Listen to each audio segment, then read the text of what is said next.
Oh yeah, well, I thought I'd talk about stands today. If you haven't got any trees, then stands might be an option to you.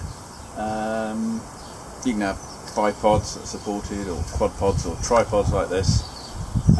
The thing that you got to remember is the force vector, which is the direction the force is acting, has always got to be within the triangle of the legs on the tripod.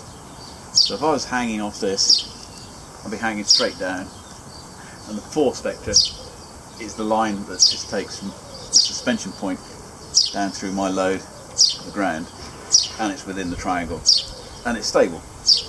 The force vector is pulling outside the triangle, so outside these legs, it tips over. So that's a big problem for a hammock, because a hammock, normally the suspension is going to be about 30-degree angle off the horizontal, so it's going to be pulling out here somewhere.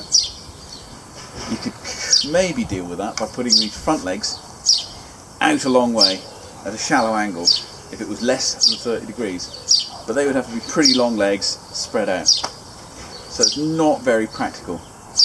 A couple of the forum guys, Turtle Lady and Old Dog, I can't remember, damn, they developed what's called a Turtledog stand, and that meant you have two tripods which are held apart by a beam, and the beam prevents that force vector from pulling inwards. The beam gives it that compressive force and takes the load horizontally so it doesn't pull the tripods over. So, talk amongst yourselves, I'm going to set that up. Okay, you still there?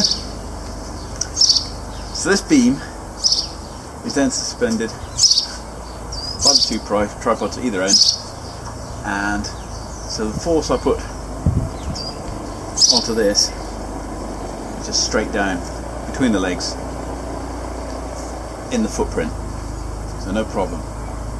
As long as I suspend my hammock off this beam and not off the tripod, that force vector is always going to stay vertically down through, and you've no problem at all. Okay, I'll do that just to prove it.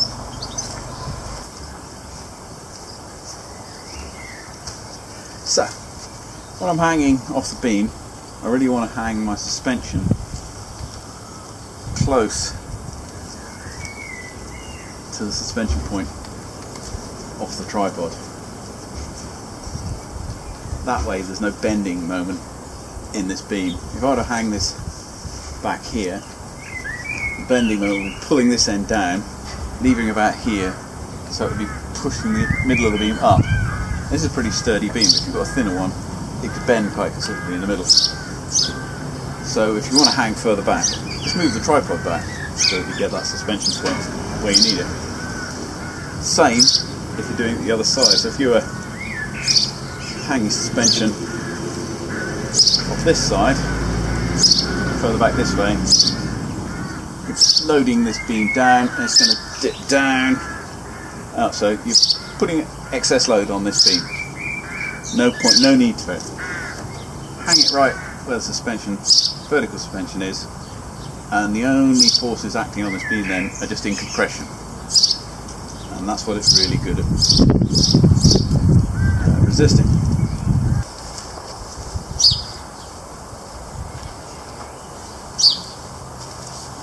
So, now I'm suspended in the centre between the two tripods, a little bit loose, but not too far out, and I've got like a 30-degree hang with the load straight down through each tripod. So in the middle you'll see that the force vector is illustrated by the suspension line that runs from the head of the tripod down, and it's all good. Now what if you didn't have a beam? Is there another way you can keep the tripods up without the beam? So you're going to have, instead of a compressive force keeping the tripods from falling over, what you could do is have a tensile force pulling back the other way. So what you could do is back tie the head of these tripods back to the ground on both sides. That will work. What you need to be very careful of then is that this back tie is not going to stretch on you, because if it stretches, the tripod as it stretches will lift up and you'll become unstable. One way to avoid that is, instead of having the suspension anchored here, anchor it down at the ground and just run it up through this point here. This point then just becomes what they call a deviation. So you just take the anchor suspension line up to the deviation, where it deviates the angle, and back down to the hammock. That way this force vector won't move out one way or the other. It'll actually bisect the angle between these two, the line coming up and the line going down. So the angle there, it'll bisect that, and so as long as you set your angle a good way back there, the anchor in the ground and the hammock suspension pulling out this way, counteracting it, that force vector will stay within the triangle of the legs. What you could do is set up a carabiner here so that any movement in this suspension line is able to cope with that, or even a pulley if you're feeling really obsessive about it. Now what I want to do is take my suspension from the anchor down on the ground there. I'll show you that. Which is down there by the sledgehammer. Big metal pole in the ground, and it's going to go back up through the head of the tripod. See the line coming up, line going down, line coming from the head, bisects that angle, goes straight down to the ground within the footprint triangle of the tripod and remains stable.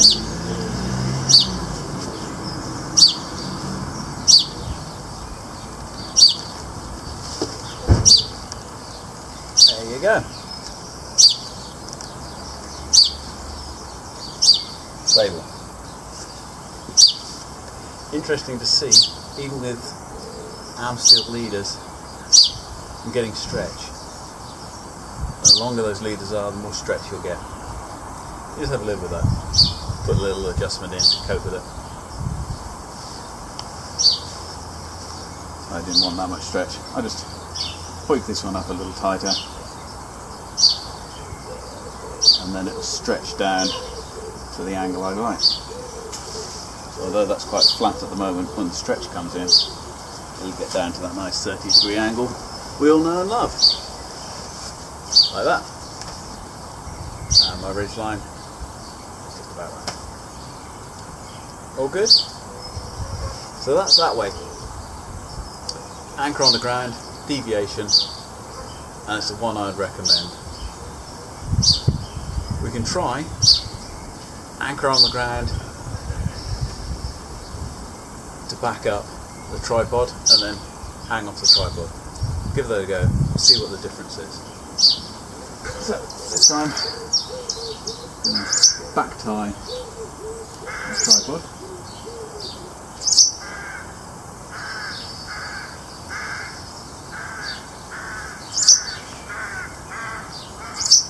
Put a little bit of tension on there, but as you can see, as soon as I put too much tension on, the legs lift and it becomes unstable. So it's tensioned up a little bit. Now I can lock it off by running the line around the back a few times. So now, when we load up the front, that line goes into tension and the tripod remains stable, even though this force vector is outside the footprint. That would be a hammock flying free. Because what you've done by putting that back tie in, that leg in tension, this back tie works like a solid, so if that one's in tension, it's effectively the same as having a leg out here in compression. resisting this force.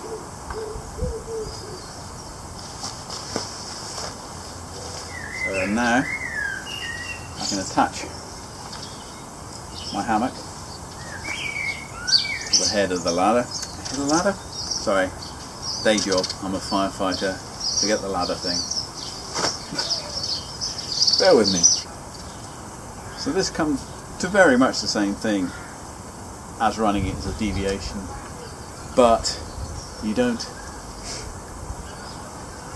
have the advantage of coping with the stretch. So if you had a stretchier line at the back, this is arm steel, but if you had a poly prop line, but something that'll stretch, or a nylon line, a climbing line, stretches significantly, then you could be in danger of the tripod becoming unstable and tipping over on you.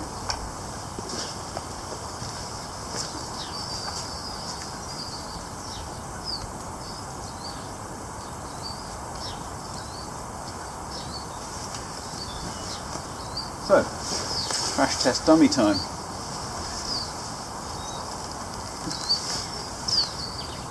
So as you can see, the force vector coming down from the head to the hammock is outside the footprint, but that force trying to pull it over is being resisted by the back tie there. If you want extra stability, you could do 2 back ties. If you're about to do that, you could probably get away with having a bipod. Save yourself a leg. In fact, you could even do it with a monopod, but you'd have to really bomber anchors back there and set yourself up properly. So it is a way of doing it. It's just what rafting tiggers, no ground poles do. They have a monopod with multiple back ties to stabilise it. It's a good system. Very lightweight. What else can I tell you really? I could whiffle on for hours. But let's not. I prefer deviation, but that's just me.